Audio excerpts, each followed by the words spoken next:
E eu quero falar com você sobre esse personagem, e é muito interessante que a gente precisa ler na Bíblia. Eu preciso ler alguns textos bíblicos com você. Obviamente que a gente não vai ministrar uma palavra sem ler textos bíblicos para você, né? Eu queria que você abrisse sua Bíblia já, em Mateus capítulo 1, a partir do versículo 18. Eu quero ler alguns versículos da Bíblia com você, não serão poucos, tá bom? Eu vou ler alguns versículos com você e alguns textos bíblicos com você, para a gente poder entender a posição dessa pessoa. José, o pai terreno de Jesus. Quantos aqui já ouviram alguma mensagem sobre José, o pai terreno de Jesus? Levante a mão, por favor. 1, 2, 3, 4, 5. Não é José do Egito, não, tá? É José, o pai terreno de Jesus. José de Maria. Não é José lá do Egito, não tem nada a ver com José do Egito, não. Tá? Perceba que pouca gente prega sobre José, o pai terreno de Jesus. A gente escuta muito pouco sobre ele. Mas vamos ler os textos para a gente conhecer um pouquinho, porque até a própria Bíblia fala muito pouco sobre José. Foi assim o nascimento de Jesus Cristo. Maria, sua mãe, estava prometida em casamento a José. Mas, antes que se unissem, achou-se grávida pelo Espírito Santo. Por ser José, seu marido, um homem justo, e não querendo expô-la à desonra pública, pretendia então anular o casamento secretamente. Mas depois de ter pensado nisso, apareceu-lhe um anjo do Senhor em sonho e disse: José, filho de Davi, não tema receber Maria como sua esposa, pois o que nela foi gerado procede do Espírito Santo. Ela dará à luz um filho, e você deverá dar-lhe o nome de Jesus, porque ele, Jesus, salvará o seu povo dos seus pecados. Tudo isso aconteceu para que se cumprisse o que o Senhor dissera pelo profeta. A virgem ficará grávida e dará à luz um filho, e o chamarão Emanuel, que significa Deus conosco. Ao acordar, olha só, queridos, José fez o que o anjo do Senhor lhe tinha ordenado e recebeu Maria como sua esposa. Mas não teve relações com ela enquanto ela não deu à luz um filho. E ele lhe pôs o nome de Jesus. Vamos lá em Lucas agora, capítulo 1, a partir do versículo 26.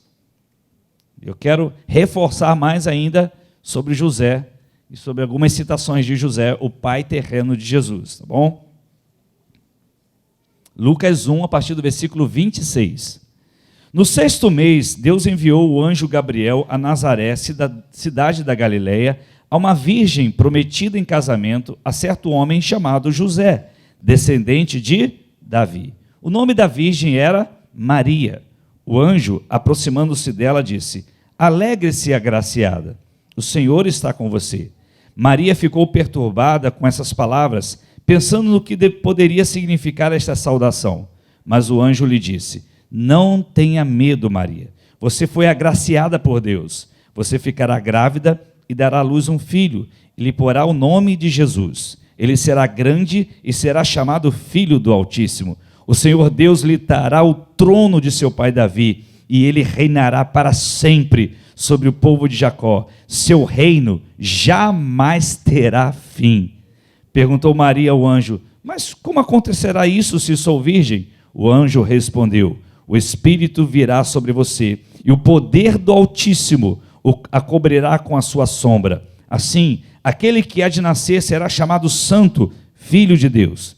Também Isabel, sua parenta, terá um filho na velhice. Aquela que diziam ser estéril já está em seu 6º mês de gestação, pois nada é impossível para Deus.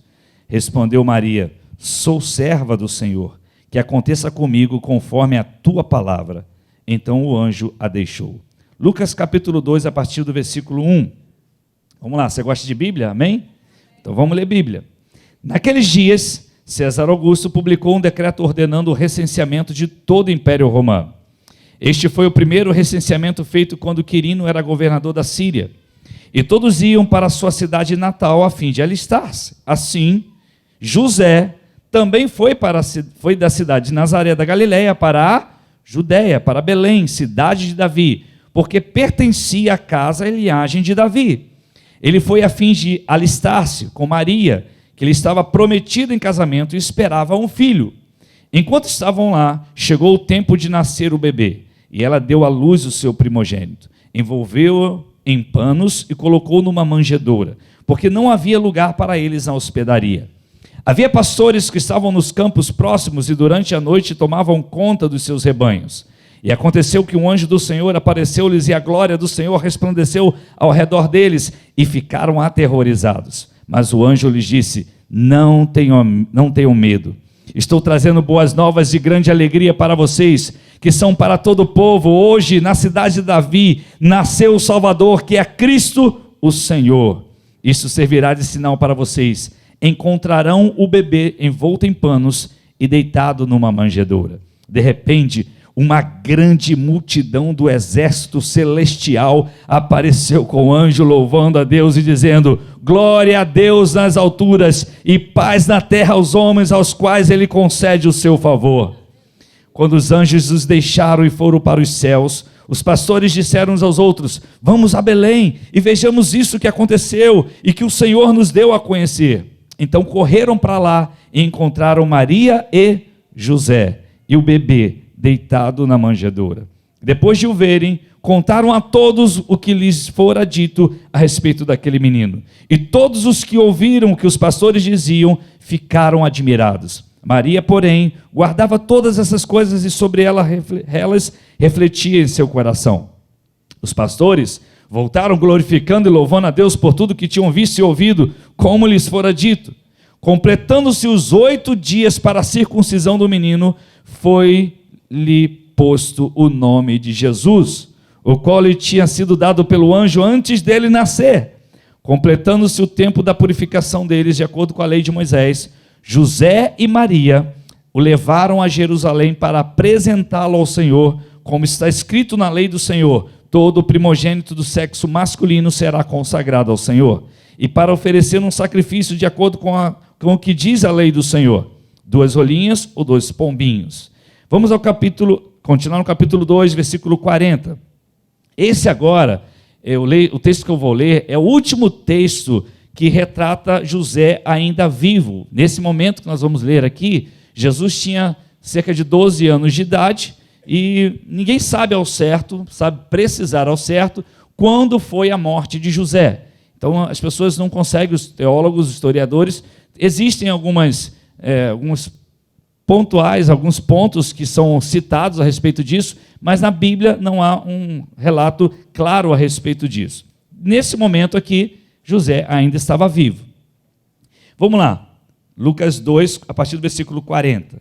O menino crescia e se fortalecia, enchendo-se de sabedoria, e a graça de Deus estava sobre ele. Todos os anos seus pais iam a Jerusalém para a festa da Páscoa. Então todos os anos José e Maria iam a Jerusalém para a festa da Páscoa. Quando ele completou quantos anos?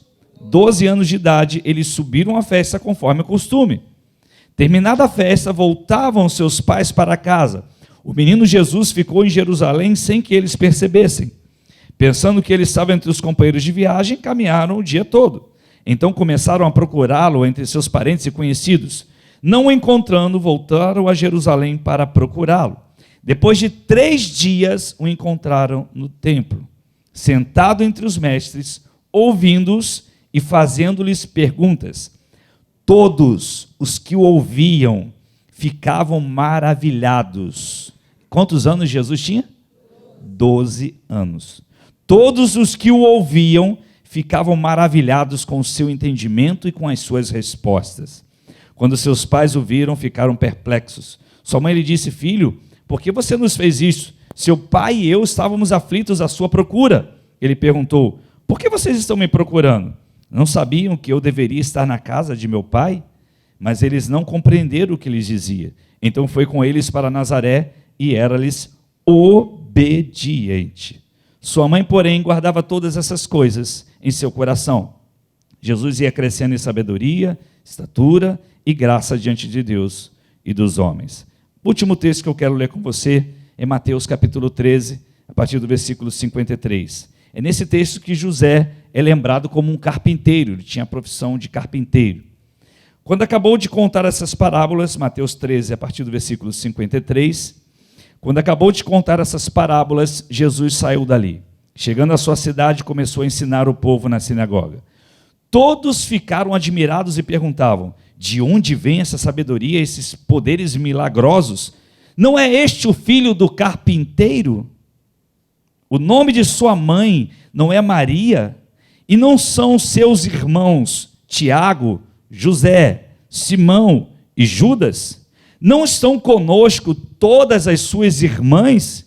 De onde, pois, ele obteve todas essas coisas? E ficavam escandalizados por causa dele. Mas Jesus lhes disse: só em sua própria terra, em sua própria casa, é que um profeta não tem honra. E não realizou ali muitos milagres, por causa da incredulidade deles.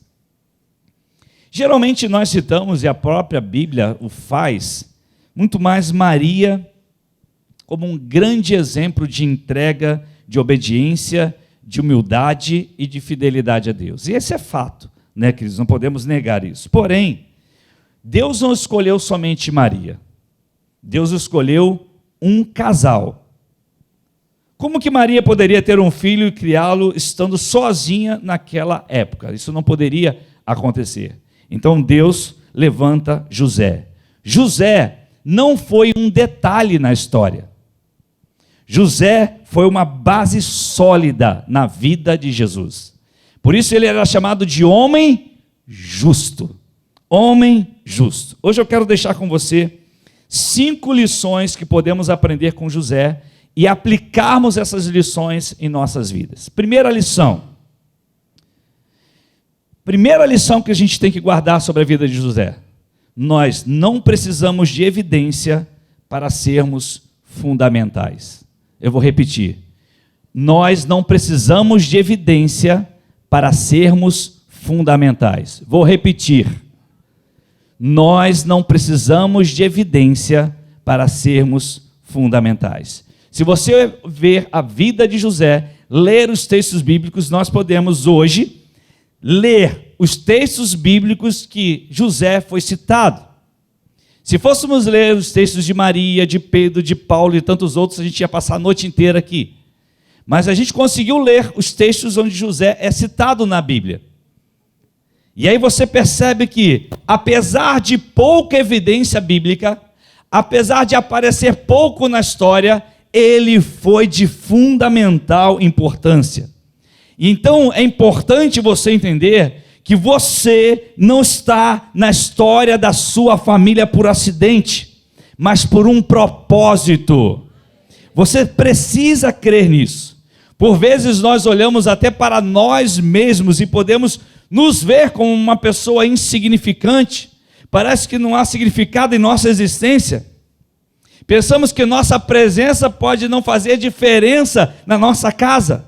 Parece que nossas ideias são coisas desprezíveis. Talvez você pode nem ter sempre seu nome citado. Talvez os seus feitos não são contados, mas você é aquele que sustenta. Você é aquela base sólida que não pode ser retirada. E eu não falo hoje só aos homens, eu falo a todo aquele que se diz servo e serva do Senhor. Você não precisa que alguém coloque você em evidência para mostrar que você é uma pessoa base forte. Você é uma pessoa fundamental. Você tem um propósito na tua vida. José não precisou de evidência, mas ele foi fundamental na criação de Jesus Cristo, o Rei dos Reis. Aleluia! Muita gente quer evidência, por uma evidência para entender que ele é fundamental. Eu não estou falando aqui da necessidade de reconhecimento que todo ser humano tem em sua alma. Todos nós temos, de uma forma maior ou menor, há uma necessidade em nós de reconhecimento. Mas quando nós falamos desse tipo de reconhecimento, não estamos falando de ficarmos em evidência. Nós não precisamos disso. Por quê? Porque nós sabemos o propósito que Deus colocou em nossa vida. Você é muito importante na sua casa. Se há algum homem aqui, eu falo para você, homem, se você acha que não é importante, você é base sólida na sua casa. Você é fundamental para os seus filhos, para a sua esposa. Aleluia. Eu e você, todos nós aqui, não precisamos de evidência para sermos fundamentais. Você é muito importante. Segunda lição que a gente aprende com José. A primeira é que não precisamos de evidência para sermos fundamentais. Segunda lição que eu aprendo com José, eu aprendi com José, precisamos desenvolver o gerenciamento de nossas emoções. Eu vou repetir, nós precisamos desenvolver o gerenciamento de nossas emoções. Irmãos, a nossa vida é interessante porque dá umas reviravolta, né? Ou reviravoltas, de vez em quando. Tá tudo bem, de repente, muda de um dia para o outro. Vamos ver o exemplo de José. José está lá todo bobo, noivo, vai casar com Maria, praticamente casado com Maria, e aí vem Maria, pensa comigo, hein? Pensa um momento, reflete comigo. Vem Maria e diz: José, eu tenho uma história para você. E você sabe que ninguém conta a história do lado ruim primeiro, ele vem produzindo a história para chegar no ponto que quer chegar. E aí vem Maria e diz: José, o Senhor falou comigo. Aí ele: Glória, é essa mulher que eu preciso para casar. Essa tinha que ser minha noiva, uma mulher que ouve a voz de Deus, uma mulher que está buscando ao Senhor, uma mulher que o anjo vem falar cara a cara. Então, José, eu vim contar para você, porque Deus falou comigo uma coisa poderosa. Ele: glória a Deus, aleluia. Então, José, o que é, Maria? O que Deus falou com você? Então, eu estou grávida.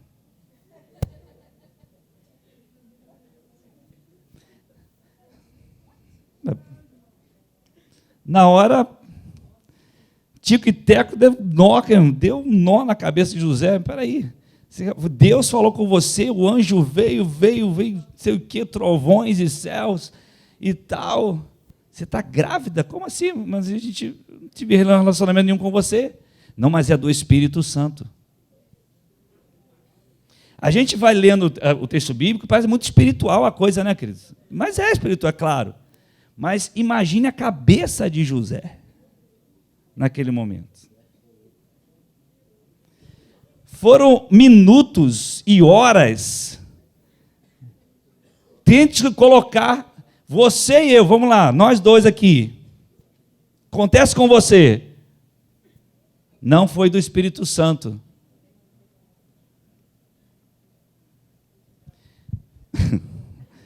Eu não vou falar qual seria a minha reação, porque eu não vou entender isso. Não foi à toa que Deus não demorou, queridos. Não foi à toa que Deus... Mas Deus deixou ainda um pouquinho. Não foi assim. Maria conta e já desce o anjo. Calma, José. Já estou aqui para explicar a situação. Não. Ele foi um tempo, e ele ficou sozinho, e ele foi, e em sonho, ele não sei como ele conseguiu dormir. Mas em sonho, o Senhor revela a ele o que havia acontecido. Depois aconteceu outro fato. José tem que fugir da sua cidade, com Maria, com a família toda, e Deus fala: José, sai daí e vai morar no Egito. Por quê? Porque vão matar o menino. Estão caçando o menino, querem matar, você vai ter que sair daí. E aí eu fico imaginando a cabeça de José. Caramba, eu estou com minha profissão aqui, minha casa aqui, tudo montado, tudo direitinho, mas o Senhor está mandando eu fugir para o Egito? Que Deus é esse que manda eu fugir? E logo para o Egito?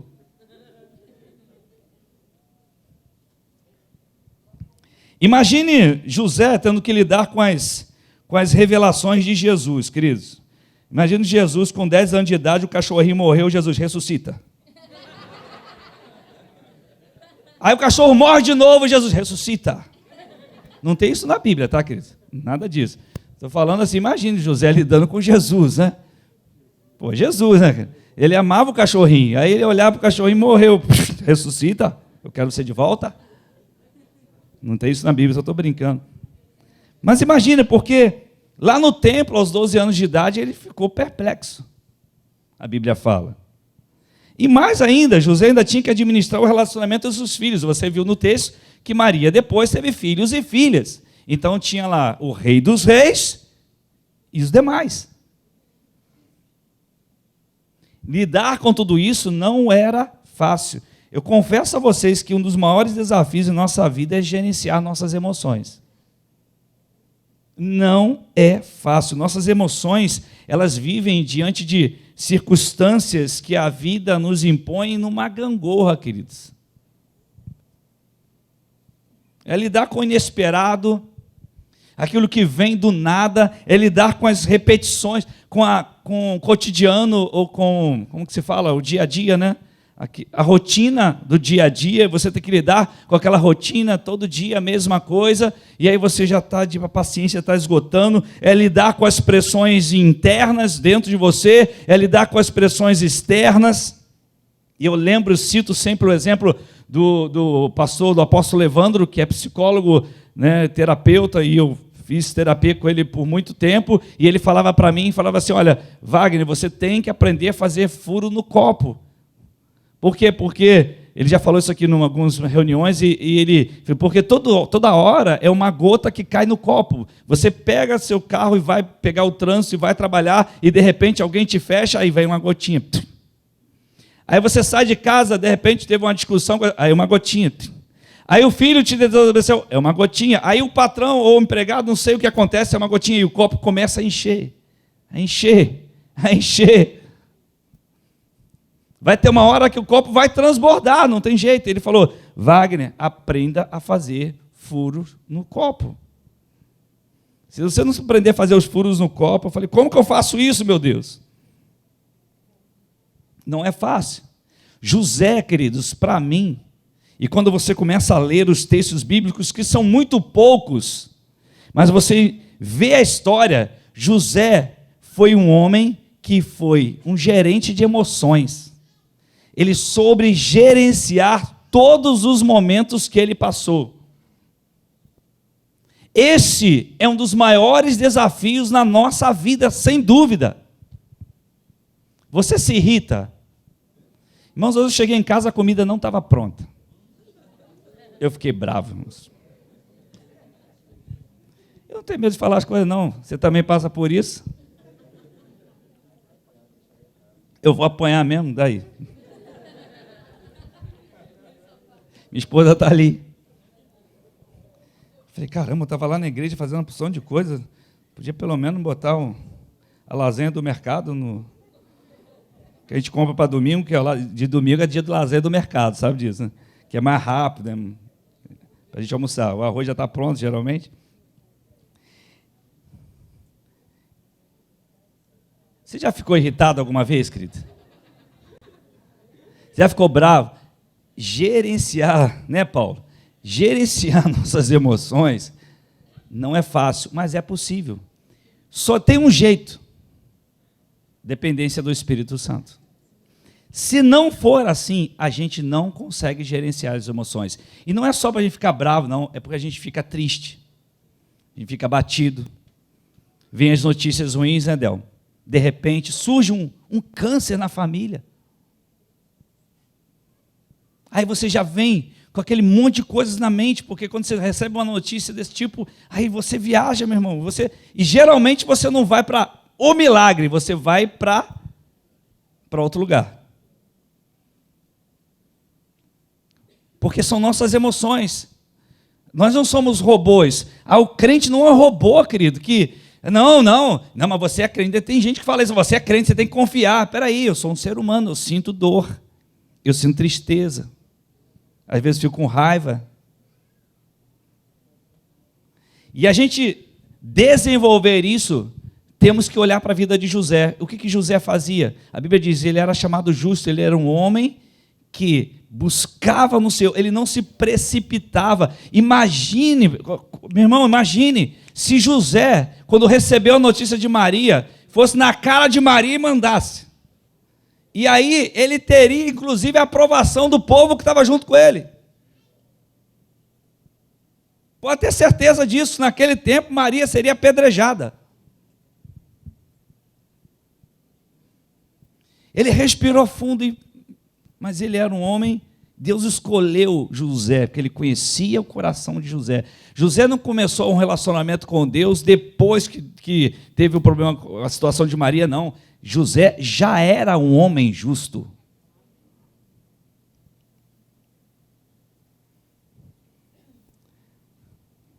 Pastor, o que eu faço para gerenciar meus sentimentos, meu irmão, minhas emoções?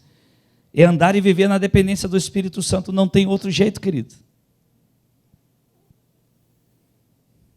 Refrear a língua, segurar as emoções. Pega o copo, joga na parede, joga o prato de cima de casa, faz qualquer coisa. Gerenciar, controlar. Até isso você precisa ser equilibrado. Não vai fazer isso que eu estou falando, tá, querido? Ou não, né? Enfim, você tem que tentar isso. Isso é o nosso desafio diário. Não é assim, de uma semana, não. Vai ser todo dia, irmão. Todo dia. É sua esposa com você, você com sua esposa. Terceira lição que a gente aprende com José. Nós temos que assumir a posição de protetores de nossa família. Precisamos assumir a posição de protetores de nossa família. Eu vou dizer para você, e vou falar aos pais aqui agora. Nós somos o último bloqueio contra o inimigo que deseja destruir nossos filhos. Nós somos o último bloqueio contra o inimigo. Eu vou repetir, nós somos o último bloqueio contra Satanás. Dentro da nossa casa, é claro, debaixo do governo de Deus. Sabe o que José fez? José dedicou toda a sua vida para proteger o Rei dos Reis.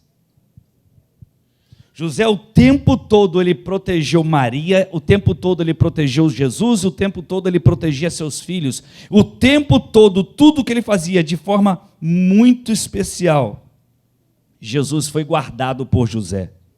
Herodes queria matar Jesus.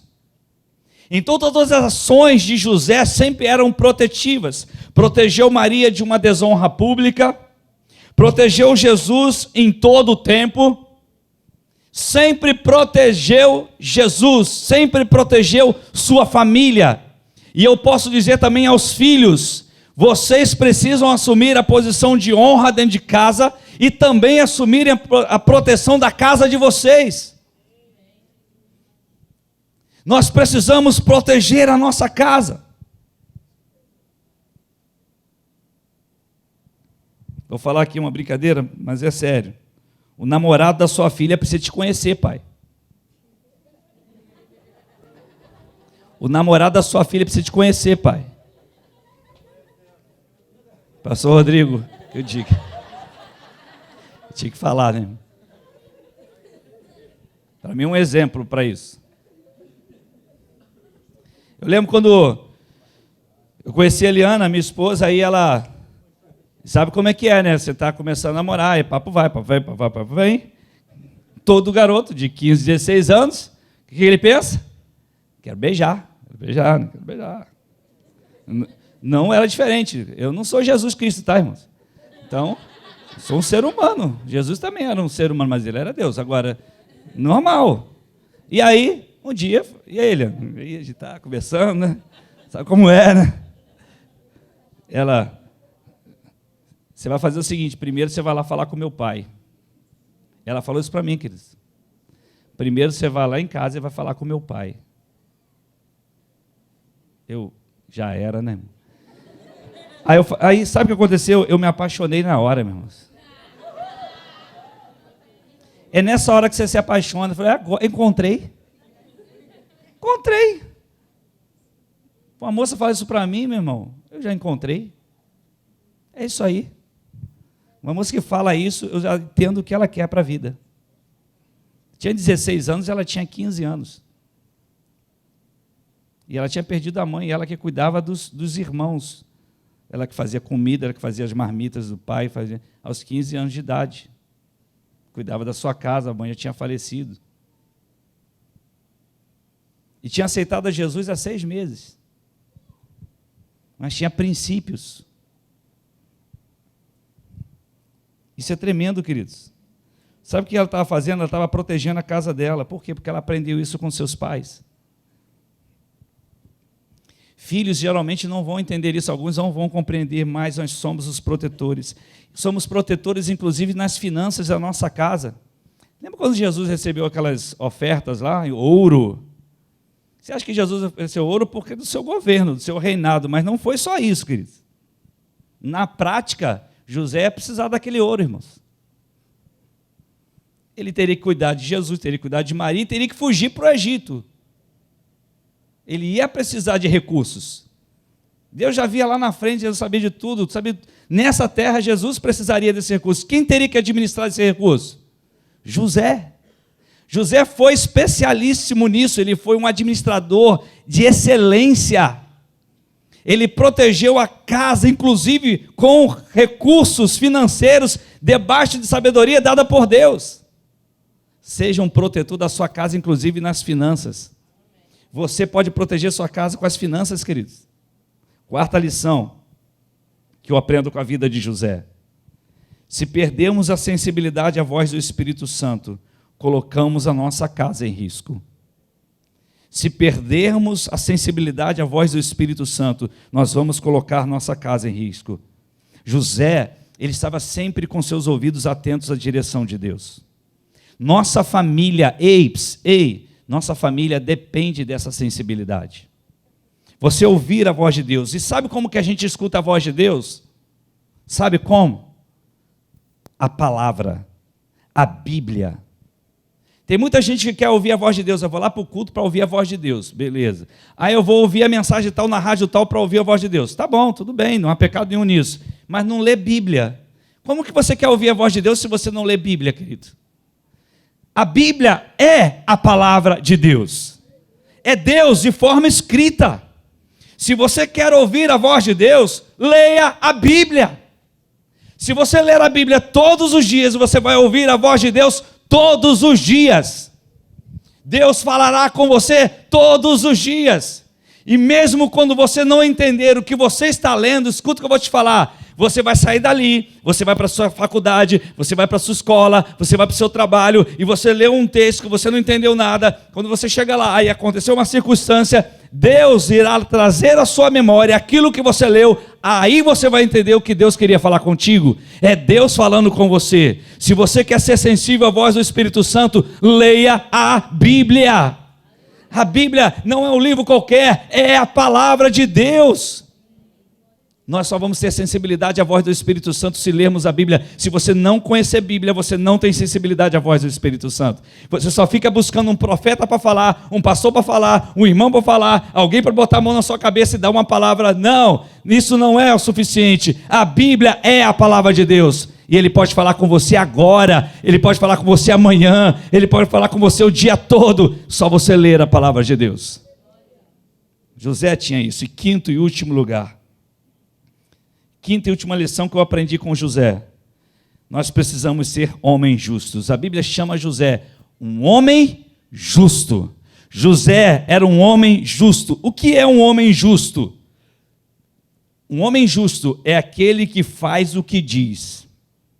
Eu vou repetir. Um homem justo é aquele que faz o que diz. Queridos, como que nós estamos com os valores cristãos sendo desprezados por nossa sociedade? Já percebeu como que as pessoas mentem com facilidade? Eu fico impressionado como que alguém pode mentir com tanta facilidade, queridos. Tem gente que já se acostumou a mentir. E às vezes bota uma biblinha debaixo do braço, uma biblinha acessada pelo celular, e diz, eu sou crente.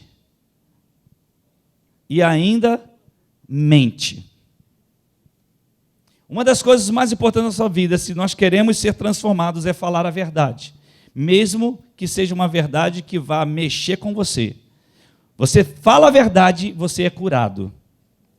Você fala a verdade e você é restaurado. Você fala a verdade e vem a libertação sobre a tua vida. Mas se você não faz isso, não tem libertação, não tem cura e não tem restauração. Talvez tenha um momento que alguém vai orar por você, botar a mão na sua cabeça e você vai sair, poxa, que peso que eu tirei das minhas costas. Não, você vai carregar ainda quando você sair dali. Por quê? Porque você precisa falar a verdade. José era conhecido como alguém que fazia o que falava.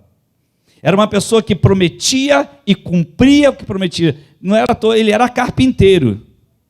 Então ele não era qualquer carpinteiro, ele era um carpinteiro justo. Tinha uma profissão importante, mas era uma profissão simples. Tanto que quando foi indagado lá, quem é Jesus? Jesus é o filho daquele carpinteiro. Uma profissão simples, alguém simples, mas reconhecidamente justo. Justo. A gente está naquele tempo que aperto de mão, uma palavra de acordo, já não significa mais nada para alguns. Apertar a mão, está de acordo? Tô.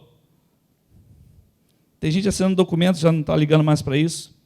Deus está à procura de pessoas justas. Aqueles que fazem o que dizem. Queridos, nós não vamos acertar em 100%. Você e eu não vamos acertar em 100%. Mas quando a gente olha para a vida de José, não foi à toa que Deus escolheu José. E de onde vem essa justiça de José? De onde vem esse compromisso de José? Certamente do seu relacionamento com Deus. Certamente do temor que ele tinha para com Deus. E eu vou repetir uma frase que eu gosto muito de falar aqui. Nossa família é um território abençoado por Deus. Desde o Éden. José dedicou toda a sua vida para proteger, para cuidar seu tempo, sua profissão, seus talentos, seus recursos para cuidar do Rei dos Reis e do Senhor dos Senhores. José dedicou tudo que tinha, queridos, tudo. Não se sabe nem quando José morreu. Ninguém sabe quando José morreu. Ele foi apagado da história. Ele só é lembrado até os 12 anos de Jesus, depois não se conta mais nada sobre José na Bíblia. Era o carpinteiro. Ele era o carpinteiro, mas era um homem justo, era um homem fiel, era um homem honrado, era um homem que pegou o Rei dos Reis no colo e colocou para dormir, e que o amou como se fosse o seu próprio filho. Deu a sua vida por Jesus, cuidou de Maria como ninguém poderia cuidar, cuidou dos seus outros filhos como ninguém poderia cuidar. Este é o tipo de homem que Deus escolheu, que não tinha evidência, que não aparecia muito nos livros, que você não escuta muita mensagem sobre ele, mas era um homem segundo o coração de Deus. Saia desse lugar hoje com decretos de renovação em seu coração. Eu não me importo com a evidência, eu sei que o meu papel é fundamental. Eu posso não acertar em tudo, mas eu sei que o meu papel é especial na minha casa, é especial em minha família. Talvez eu não tenha muita evidência, talvez as pessoas não ligam muito para o que eu falo, mas eu sei que Deus tem um propósito para a minha vida dentro da minha casa. Eu saio daqui com um decreto, eu preciso praticar o gerenciamento de minhas emoções. Eu saio daqui dizendo, eu sou um protetor da minha casa, da minha família. Eu preciso ouvir a voz do Espírito Santo, porque a voz do Espírito Santo é vida para mim e vida para a minha família. E eu preciso daqui hoje decretando, o que eu falo é aquilo que eu farei. Aquilo que eu falo é aquilo que eu farei. Eu vou lutar por isso. José era essa pessoa, queridos. Agora, tudo isso tem um começo. E só tem um começo quando a gente recebe Jesus como Senhor e Salvador em nossa vida. Não tem outro jeito. Quando eu falo de Jesus ser Senhor, eu falo do reconhecimento do seu poder e do seu governo. Quando eu falo dele ser Salvador, eu falo do reconhecimento de nossa incapacidade de chegarmos a Deus porque nossos pecados nos impedem de chegar a Deus, e é em Jesus, através de Jesus, por meio de Jesus, que eu posso chegar a Deus e ter vida eterna. E esse Jesus que eu estou falando hoje, esse Jesus que nós estamos pregando hoje, esse Jesus que morreu e ressuscitou, teve um pai na terra que lutou por ele, que morreu por ele, que pagou um preço por ele, e nem sempre é lembrado na história. Talvez seja o maior pai que a Bíblia possa ter relatado na história. Foi o pai chamado José. Esse foi o maior exemplo que temos de pai terreno nessa terra. Então a gente sai hoje aqui com alguns decretos e com algumas escolhas a fazer. Eu quero proteger minha casa. Eu não preciso ser pai para isso, nem ser mãe para isso. Eu posso ser filho. Eu posso ser filho também. E tomar uma decisão: na minha casa eu vou ser o protetor. Na minha casa eu vou ser o provedor. Na minha casa eu vou ouvir a voz do Espírito Santo. Por quê? Porque a minha casa precisa de mim. Eu posso não ter evidências, mas eu sou fundamental dentro da minha casa. Você é uma pessoa que Deus escolheu por um propósito. Você é uma pessoa que tem um propósito na sua vida. Tem muita gente, escuta, que não entende isso. Até, posso dizer, deprecia a si mesmo. Deprecia a si mesmo. Mas eu não sou tão bom assim, eu não sou como José. Eu também não, querido. Mas é possível, porque José era homem como a gente. Você foi escolhido para honrar a tua casa. Você foi escolhida para honrar a tua casa. Para fazer a tua casa um local protegido. Porque quando o inimigo vier, ele vai interpretar, ele verá, ele fará a leitura. Ali tem um servo de Jesus. Eu não posso entrar naquela casa. Eu não posso invadir aquela casa. Por quê? Porque tem alguém ali. Tem alguém ali que não aparece muito aí nos vídeos, não aparece muito, mas lá 3 horas da manhã está lá clamando. Lá às 2 horas da manhã está orando. Acorda cedo antes de ir para a escola, para o trabalho, para clamar por aquela família. Sai cedo de casa para poder ganhar o pão de cada dia e levar comida para dentro de casa. Esse homem precisa ser honrado. Essa mulher precisa ser honrada. E não pense que Deus te honra só porque você ora, não. Deus te honra porque você cumpre os propósitos dele para a sua vida. Quando você cumpre o seu papel, Deus te honra também, querido. Você, esse bloqueio, mergulhe na vida de José e aprenda com José o que é ser um homem justo. E vamos colocar isso em prática em nossa vida, em nome de Jesus. Vamos orar? Vamos falar com Deus. Fecha teus olhos, se você quiser. Vamos ficar de pé, em nome de Jesus.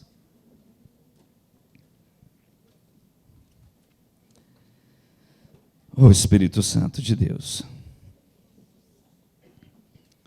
Hoje é um dia em que a gente se posiciona, querido. É um dia que a gente reconhece as nossas fragilidades, a gente reconhece nossas fraquezas, reconhece que a gente às vezes não gerencia bem nossas emoções, às vezes a gente trata mal o esposo, ou trata mal a esposa, não está tendo paciência com os filhos, não estou tendo paciência com os meus pais, não estou entendendo o momento deles.